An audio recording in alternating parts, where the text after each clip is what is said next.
Hello and welcome to The Icon.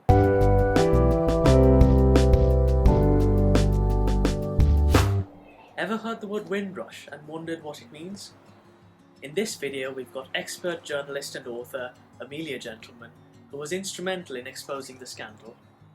We read Amelia's book The Windrush Betrayal, and she's going to help us with some of the questions we had. Hello, my name's Amelia Gentleman. I'm a journalist at The Guardian and I've written this book, The Windrush Betrayal. Hi, I'm Josh. Hi, I'm Shannon. Hello, I'm Noah. For our viewers who might not be familiar with the book, in a nutshell, what is the Windrush Scandal? The Windrush Scandal is a Home Office immigration catastrophe, really, that happened intensively from about 2012 onwards. In essence, what it was that the Home Office incorrectly misclassified thousands of people who were in Britain legally and who'd been in Britain legally most of their lives as illegal immigrants. Some of them were detained and removed from this country back to countries that they'd left as children. But many, many more were denied access to benefits, to pensions, to free NHS healthcare, were told that they didn't have the right to work in this country, or were told that they didn't have the right to rent properties in this country. Yeah, so we've talked a little bit about terminology in our videos. Who is an undocumented immigrant? Well, I mean, that's a very good question, because that really goes to the heart of what the problem was with the Windrush scandal. There can be an enormous range of different reasons why you might be undocumented. It might be because, as is the case with the people in the Windrush cohort, you have never applied for a passport, you haven't ever seen the need to have a passport, and you've been told quite clearly that you don't need to get any paperwork documenting your status.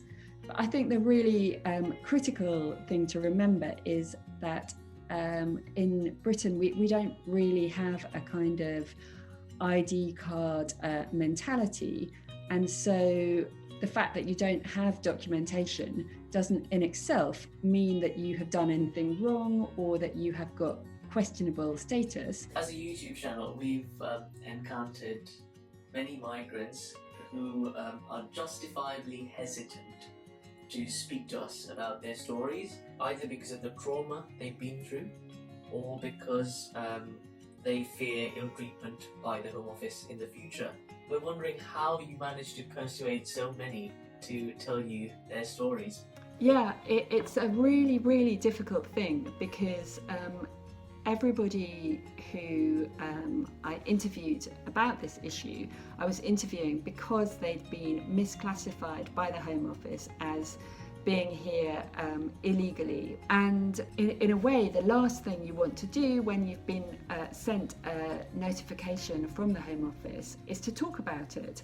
I think one of the kind of really, really interesting things is how much of a taboo the whole subject remains, and how stigmatized the notion of being an illegal immigrant is. So many of the people I interviewed hadn't even told their children that they had been classified as being here illegally.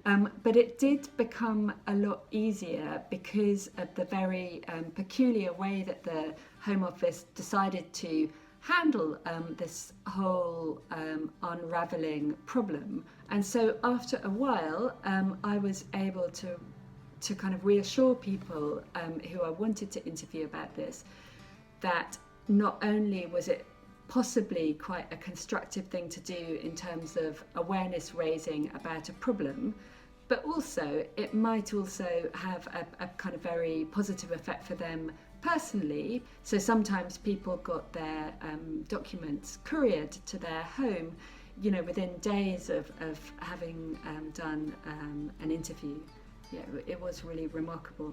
Amazing. Yeah, it links on quite well to my next question. So you say, as soon as I raised a difficult case with the Home Office, it would unexpectedly be expedited and resolved with mysterious speed, just like you were saying. Officials clearly wanted to tidy up cases and make them go away at the first hint of bad publicity. What do you feel your role was, or still is, in liaising with the Home Office on individual cases? And how did you balance this with your other commitments as a journalist? I find it really, really difficult, this question of how to handle individuals' requests for publicity about their immigration status. But what was really interesting and kind of made it easier, I think, about this example was that the Home Office seemed to be making an error within its own even within its own kind of parameters. So in terms of highlighting individual cases in this area, it was quite straightforward. It was the same issue that was coming up again and again. But sort of beyond that, there is a real difficulty for journalists because it does really encourage many people to get in touch with an enormously varied range of different immigration problems. And I find it really hard to decide when it's appropriate to write about something and when it makes less sense to highlight it. And I think the kind of rule of thumb is to think about whether or not it looks like there's a systemic structural problem. Yes, so in the book, Amelia, you said that this is a story of who gets listened to in the UK and who gets ignored. It's about race, poverty and marginalisation. How do you think we talk about these really sensitive issues like race in the context of immigration policy? It's interesting to see how the whole scandal was viewed by Wendy Williams in her report that was published a year ago now. And she did an incredibly forensic investigation into what had gone wrong, and she doesn't call the Home Office institutionally racist, but she does say that there was an institutional ignorance and thoughtlessness towards the subject of race within the department. And within that, there is this requirement for civil servants to be educated on Britain's colonial history and to, and to kind of reflect on the, on their failings and their thoughtlessness on the issue of race. As you will know, like the Immigration Act of 1971 vested a whole lot of power in the hands of the Home Secretary to change the immigration rules. Unlike the budget, where the Chancellor comes and there's a budget speech and a debate in Parliament, there's no Immigration Day and no parliamentary debate on immigration policy. Do you think things would have been different if that were the case? And why hasn't there been that push for parliamentary accountability so far?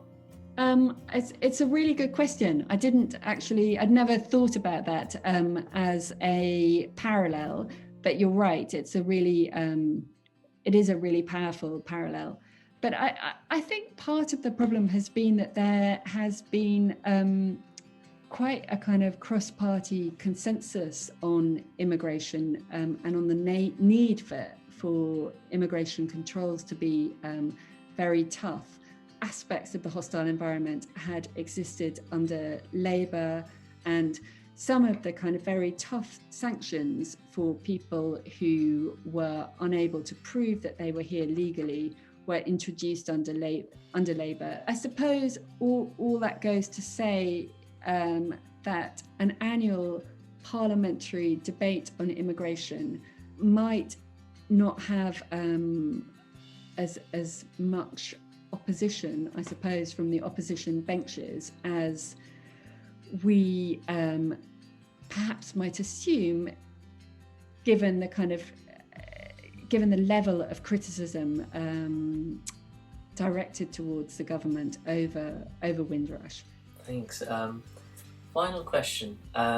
You note that some encouraging steps have been taken by the government, such as the creation of the Windrush Task Force. But on the other hand, there are several people still waiting for compensation payments to be made. Are you optimistic about the direction this is heading in? I really, really want to be optimistic. I feel like I've listened to apologies now from 3 consecutive Home Secretaries, and I think there is quite a clear understanding of what went wrong with Windrush and what needs to be done to sort out that specific casualty of the hostile environment. And I think in terms of getting people documentation to confirm that they're living in the UK legally, I think that has been quite a successful enterprise.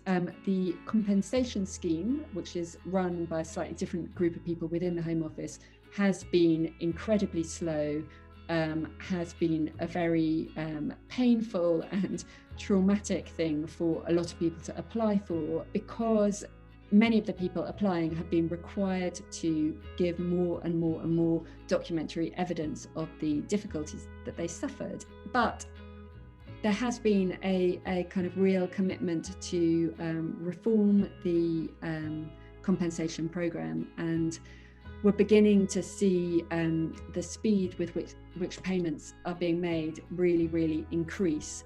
You know, I want to be an optimistic person, but I do feel there's still a lot of work to be done to secure justice for those affected by Windrush, and then the kind of the wider question about reform of the hostile environment or the compliant environment, that just hasn't really begun to be discussed in Parliament, and I'm not at all clear that there's any political will for it. We hope you found that as helpful as we did. Do check out Amelia's book, linked down in the description below. What sort of topics would you like to hear us discuss? Do you have ideas for any of our videos? We'd really love to hear from you. So let us know in the comment section down below, or message us on one of our social media platforms. Don't forget to like and hit the subscribe button. Until next time, bye for now.